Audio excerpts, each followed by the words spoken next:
Seus mundos pareciam destinados a colidir. Eles foram dois rappers considerados por muitos como os mais talentosos da cena do hip-hop, se dedicaram a expor a verdade sobre suas vidas nas ruas, a injustiça social e a divisão racial. Mas tinha uma pedra no meio do caminho entre Tupac Shakur e Biggie Smalls. Eles representavam dois lados diferentes. Antes de mais nada, eu queria pedir muito para que, se vocês gostam de rap, hip-hop, música boa em geral, se inscrevam aqui no canal, deixem seus comentários com sugestões de pauta, enfim, fiquem à vontade para trocar com a gente. Agora vamos ao que interessa. Nascido no bairro de Harlem, na cidade de Nova York, Tupac Amaru Shakur morava com sua mãe, Afeni Shakur, integrante ativa dos Panteras Negras. A família se mudava com frequência na tentativa de escapar das áreas de alta criminalidade de Nova York no final da década de 70. Eles foram primeiro para Baltimore e depois para Marin City, na Califórnia. Foi lá que o amor e o talento de Tupac para a poesia ganharam força. Ele se jogou no mundo da música primeiro como road e dançarino do grupo Digital Underground. Seu primeiro contato com o microfone foi em 1991, com seu álbum de estreia Tupacalypse Now. Enquanto isso, na cidade de Nova York, Christopher George Luther Wallace, nosso eterno The Notorious B.I.G., foi criado no Brooklyn, passando sua adolescência toda em boas escolas, de prestígio, onde o inglês era um assunto forte e fez toda a diferença na sua carreira. Mas o bom histórico escolar de Big não impediu que ele entrasse no mundo do tráfico e vendesse droga nas ruas. E em meados dos anos 80, a droga do momento nos Estados Unidos era o crack, e Notorious nunca escondeu o que vendia. Inclusive, mais tarde, ele escreveu uma música bem polêmica sobre isso, Os 10 Mandamentos do Crack. Naquela altura, ele só fazia rap por diversão em rodas de freestyle nas ruas do Brooklyn, berço do rap e onde Notorious foi nascido e criado. No começo dos anos 90, B.I.G. ainda não era muito conhecido fora do Brooklyn. E mesmo sendo da costa leste dos Estados Unidos, que foi onde o rap teve suas origens, Tupac naquela altura já tinha discos de platina e participações em filmes, e foi uma espécie de mentor para Notorious. Eles se conheceram em Los Angeles em 1993, quando Biggie pediu para um traficante local apresentá-lo a Tupac.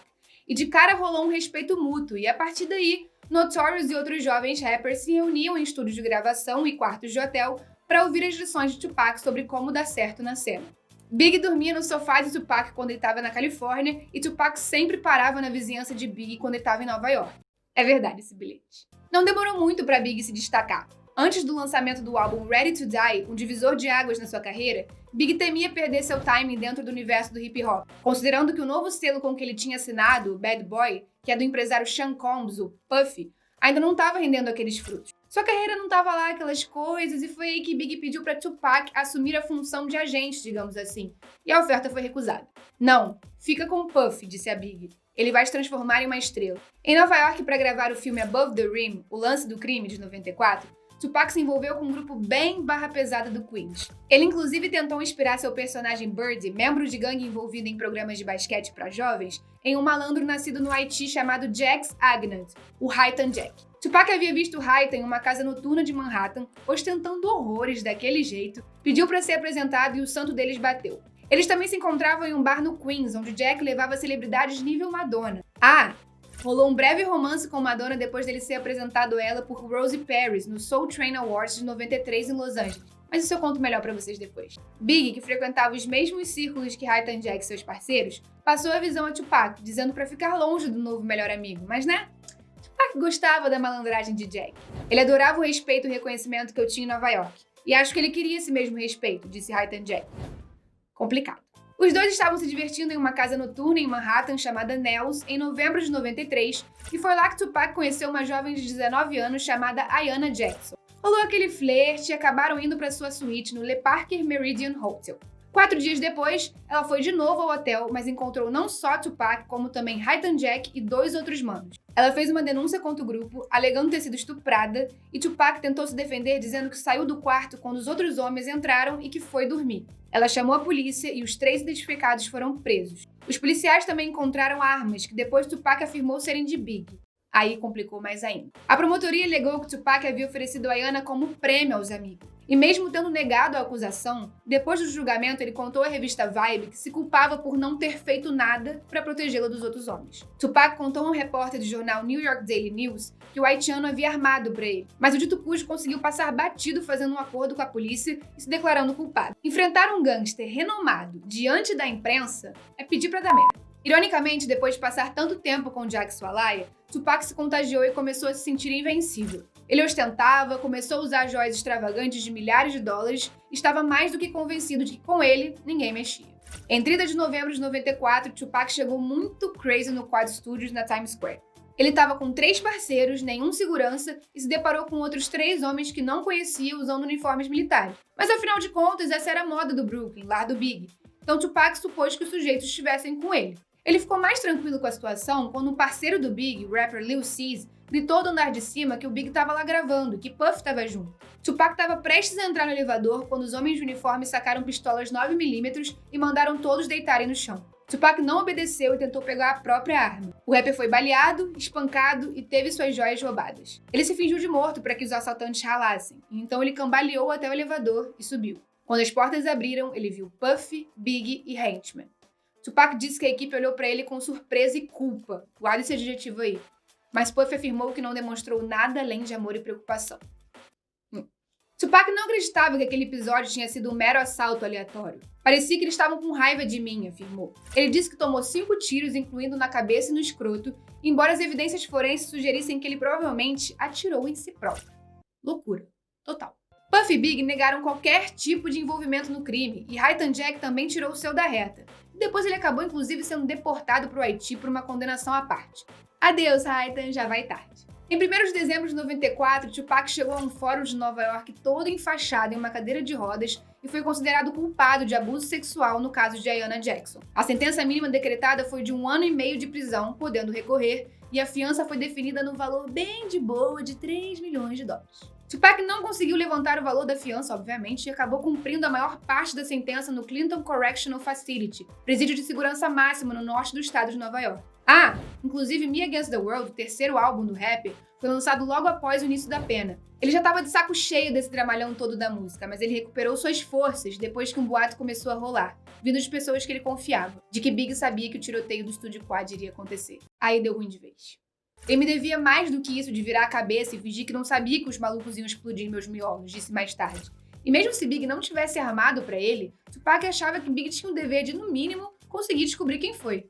Você não sabe quem atirou em mim na sua cidade, os malucos do seu bairro? Foda. Ele se sentiu traído pelo próprio amigo. Amigo esse que ele tinha ajudado a conseguir fama e fortuna. Na cadeia, Tupac pediu à esposa Keisha Morris, com quem ele casou enquanto cumpria a pena, para passar um recado a Suge Knight, chefe do selo Death Row Records. Ele estava sem grana e precisava de ajuda. Suge mandou $15 mil e colocou na conta dele, contou Reggie Wright Jr., chefe de segurança da Death Row. Tupac se sentiu acolhido e mandou um outro recado a Suge, dizendo que gostaria de encontrar com ele. Knight começou a aparecer e o advogado da Death Row, David Kenner, se comprometeu a ajudar Tupac no processo. Suge não só tentou levar Tupac para o seu selo, como ofereceu espaço na sua família, a mais poderosa doidona do hip hop. Tupac ainda estava preso em agosto de 95, quando Suge foi visitá-lo mais uma vez. Nesse encontro deles, Tupac não só concordou em entrar para Death Row, mas também contou a Suge sobre a raiva enrustida que ele tinha de Big. Preciso de você comigo porque eu vou destruir a Bad Boy Records. Acredito que eles têm alguma coisa a ver com quem me baleou. O empresário jurou lealdade. Os inimigos de Tupac seriam seus inimigos. Pronto. Temos aí uma bomba relógio. Logo em seguida, o empresário foi para a cidade de Nova York, onde aconteceria a premiação anual promovida pela revista de hip hop Source, no Paramount Theater do Madison Square Garden. A Death Row gastou cerca de $100 mil no show de abertura, que incluía réplicas em tamanho real de celas de cadeia. Suge subiu ao palco para receber em nome de seu selo o prêmio de melhor trilha sonora por Above the Rim. Olhando a plateia com desdém, ele destilou o veneno em Puff, chefe do selo de Big Smalls, a Bad Boy. Puff tinha fama de sempre tentar se inserir nos trabalhos de seus músicos, então Suge aproveitou para dar aquela gastada. Qualquer artista que quiser ser artista e ser estrela e não ter que se preocupar com um produtor executivo que quer aparecer em todos os clipes, em todos os discos, dançando, venha para o Death Row. Foi obviamente vaiado se até aquele momento alguém achava que não existia isso de rixa entre costa leste e costa oeste, Suge fez questão de deixar muito claro. Por que será que Suge atacou bizarramente Puff, já que eles estavam de boa, inclusive trocavam ideias sobre como evitar que a polícia ficasse na cola deles? Suge tinha até convidado o Big Smalls para se apresentar em seu clube 662 em Las Vegas. O show nunca rolou, mas não era motivo para começar essa treta absurda. O motivo foi Tupac. É importante deixar claro que nunca houve prova de que Big sabia do incidente. Mas, alguns meses depois, Big lançou a faixa Who Shot Ya, e Tupac levou pro coração.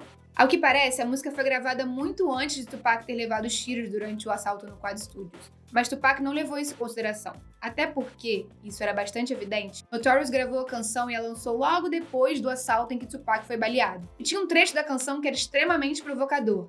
Uma das partes de Rushotcha tinha exatamente o som de 5 tiros. E a letra também, vou te contar, era zero amigável. Muito pelo contrário, era extremamente agressiva, como se Notorious estivesse ironizando a situação de Tupac. Deu no que deu, e a resposta veio certeira. Hit 'em Up, a retaliação de Tupac foi muito criticada por ter ido longe demais, e até hoje é considerada por muitos como a maior diss do hip hop. Diss, pra quem não sabe, é uma canção criada com o único propósito de expor e insultar uma pessoa ou um grupo de cantores. Em um dos versos, Tupac chega a afirmar que dormiu com a esposa de Big, Faith Evans. De acordo com a Vibe, Evans negou a alegação, dizendo: "Não é assim que faço negócios." Mas aí já não tinha mais como voltar atrás. O estrago estava feito, e o Source Awards foi o primeiro ataque no que viria a ficar conhecida como a guerra entre o hip hop da costa leste e costa oeste dos Estados Unidos, e que acabaria por custar a vida dos monstros do hip hop, Tupac e Big. Na noite de 7 de setembro de 96, Tupac, com 25 anos na época, estava dentro do carro de Suge quando foi atingido por 4 tiros num tiroteio na cidade de Las Vegas. Ele faleceu 6 dias depois, vítima de insuficiência respiratória e parada cardíaca, na Universidade Médica de Nevada. Após a sua morte, o jornal americano The New York Times citou-o como o maior rapper de todos os tempos. Já Notorious B.I.G., Big, ou Big Smalls, morreu aos 24 anos em um tiroteio enquanto visitava Los Angeles, em 9 de março de 1997, 6 meses depois da morte de Tupac. Ele estava na costa oeste em missão de paz, lançando o single Going Back to Cali, e tentando apaziguar a tensão das rixas das costas. Ele inclusive esteve em uma rádio local um dia antes do seu assassinato e falou sobre os rumores de que ele estava envolvido na morte de Tupac. Inúmeras teorias da conspiração surgiram e continuam a surgir, inclusive a de que teriam forjado suas mortes e outras tão macabras quanto. Mas os crimes de fato nunca foram resolvidos. Já se passaram mais de 20 anos desde que perdemos esses dois fenômenos e é muito difícil imaginar o que eles estariam fazendo hoje se estivessem vivos, no início da meia-idade, com seus 40 e pouquinhos anos. Deixem aqui nos comentários quais hits e participações essas lendas estariam fazendo e sigam o Undertracks nas nossas redes sociais e a gente se vê!